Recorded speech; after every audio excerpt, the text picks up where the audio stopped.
अब अगर कंपनी के मालिक हैं तो आपके लिए यह है कि आप अपने मजदूरों को अगर ईएसआई का लाभ देना चाहते हैं और आप चाहते हैं कि बाकी बोझ से बचें, क्योंकि आप तो अपने मजदूरों से कह देते हैं कि जरूरत नहीं है मैं दूंगा, लेकिन कभी बड़ा खर्चा हो जाए तो बहुत कष्ट में पड़ते हैं, तो आप ईएसआई का देते हैं। बहुत कम पैसा आपको अपनी तरफ से देना होता है और उतना आप दे सकते हैं। तो आप अगर देते हैं तो उसके लिए जरूरी होता है कि मजदूरों का आधार कार्ड ईएसआई नंबर के साथ जोड़ा जाए। यह भारत सरकार ने जरूरी किया है और इसके लिए बहुत आसान प्रक्रिया किया है। आपको लगेगा अरे जोड़ने में झमेला है, ये करो वो करो, नहीं, अभी मैं आपको दिखाने जा रहा हूं। वीडियो के माध्यम से मैं दिखाऊंगा कि कितनी आसानी से 5 से 10 मिनट में आप हजारों सैकड़ों मजदूरों का एक साथ में आधार कार्ड जोड़ सकते हैं उनके ईएसआई नंबर से, और आपके एंड से कोई दिक्कत नहीं है। चलिए फिर मैं फटाफट आपको सारी प्रक्रिया दिखा देता हूं कि कैसे आप यह काम करेंगे।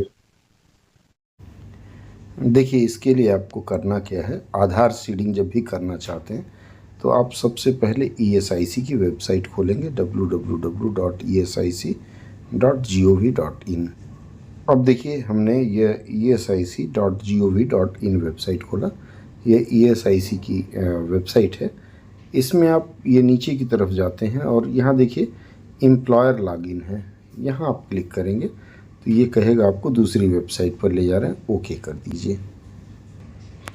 अब ये ईएसआईसी का वेबसाइट खुला esic.in। इसमें आपको जाने के बाद यहाँ आपका यूज़र नेम जिससे आप ईएसआईसी का काम करते हैं, कंट्रीब्यूशन वगैरह भरते हैं, वह डालना है, पासवर्ड डालना है और ये कैप्चा है उसको यहाँ आपको डालना है।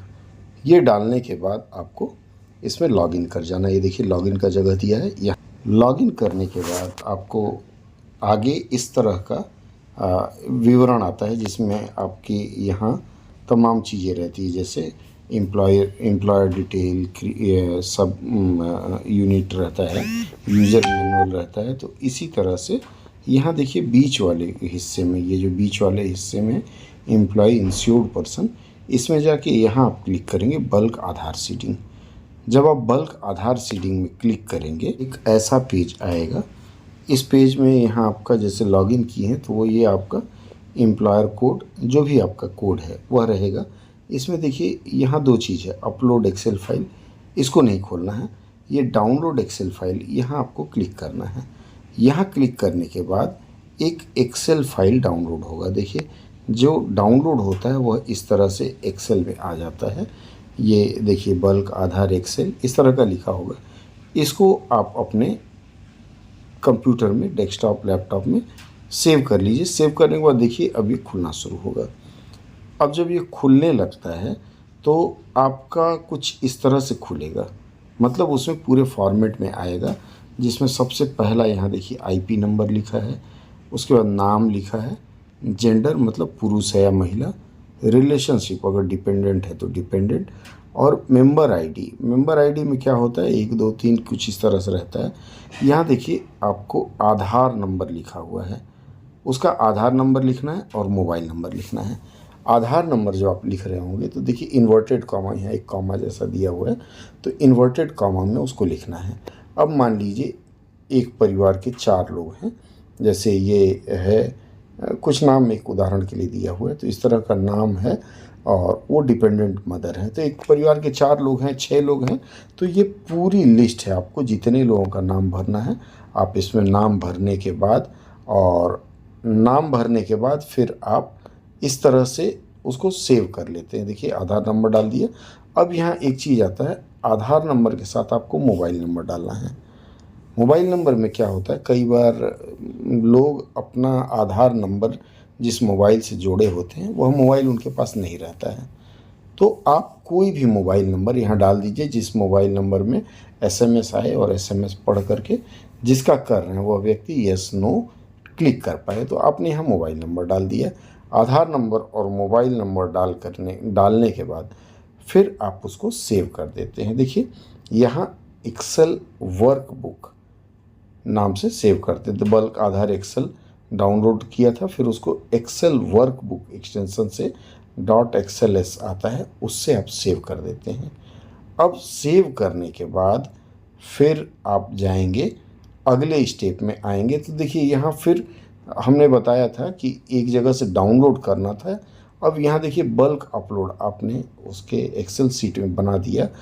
आगे जा कर के ये चूज़ फाइल यहाँ क्लिक करना है। यहाँ क्लिक करने के बाद जो फाइल आपको अपलोड करना है, तो यही जो आपने अभी सेव किया था उसको हमने मान लीजिए यहाँ कहीं डाउनलोड्स में सेव कर रखा है। ये डाउनलोड दिख रहा है ना, तो यहाँ हमने सेव कर रखा है। देखिए बल्क आधार डाउनलोड जो हमने डाउनलोड किया था उसी में सारा चीज़ डाल के हमने सेव कर दिया था। तो इस फाइल को सेलेक्ट करके और यहाँ देखिए जब सेलेक्ट करेंगे तो ओपन का यहाँ ऑप्शन आता है, ये ओपन क्लिक कर दीजिए। तो यह क्या होता है, यह अपने आप यहाँ देखिए अपलोड एक्सेल फाइल में आ जाता है। देखिए यहाँ लिखा हुआ है ना चूज़ फाइल, तो ये हमने ये फाइल का नाम है बल्क आधार। और ये आने के बाद ये फिर अपलोड एक्सेल, देखिए हम लोगों ने यहाँ से डाउनलोड किया था, तो ये अपलोड एक्सेल फाइल पर हम क्लिक कर देंगे। जैसे ही हम अपलोड एक्सेल फाइल पर क्लिक करेंगे तो यह सारा विवरण अपने आप ले लेगा। और लेने के बाद फिर आपको देखिए फिर यहाँ देखिए एक ऐसा मैसेज आ जाएगा, bulk upload submitted successful for verification.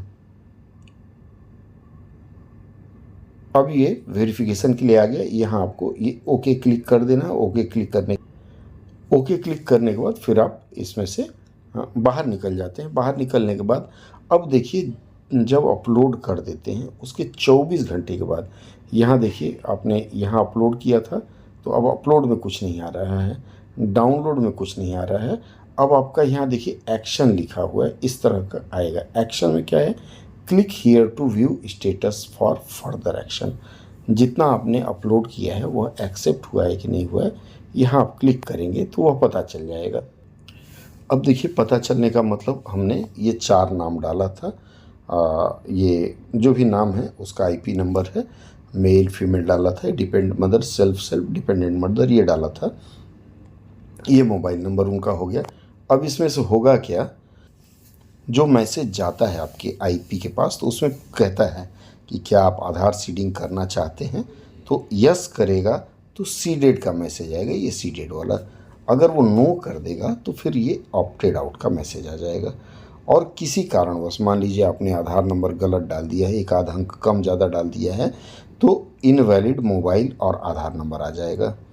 इसी तरह से जैसे इसका मिसमैच दिखा रहा है, इसका मतलब है कि आधार नंबर किसी और का है और ये नाम उसका नहीं है। जैसे एक ही नाम 2 जगह दिया हुआ, देखिए गुनू काला रेड्डी दिया हुआ है, लेकिन इसको मदर कर दिया और वो सेल्फ किया है। इसका मतलब है कि ये जो आधार नंबर दिया हुआ है यह आधार नंबर किसी और का है, तो मिसमैच हो गया है। तो अगर ऐसी कोई गलती रहेगी तो यह इसमें दिखा देगा कि आपका किसको एक्सेप्ट किया है।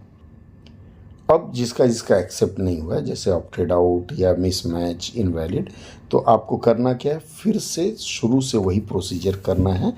और इस तरह से आपके पास चाहे जितने भी लोग हों, 10, 20, 50, 100, 1000, आप इस तरह से एक्सेल सीट बना करके और एक झटके में सबका कर सकते हैं। फिर से मैं बताना चाहूँगा कि मोबाइल नंबर ज़रूरी नहीं है कि जो आधार से जुड़ा हुआ हो वही दिया जाए।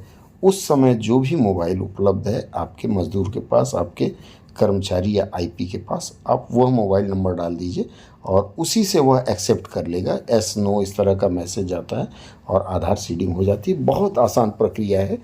अगर आप इतना कर देते हैं तो आप अपने मज़दूरों पर बहुत बड़ी कृपा करते हैं, क्योंकि उनके जो बेनिफिट्स देने होते हैं, आधार से अब सब कुछ लिंक हो गया है, तो उसका विशेष लाभ उनको मिल पाएगा। अगर सत्र अच्छा लगा हो तो आपके अन्य साथियों तक भी यह संदेश भेजें कि इस तरह से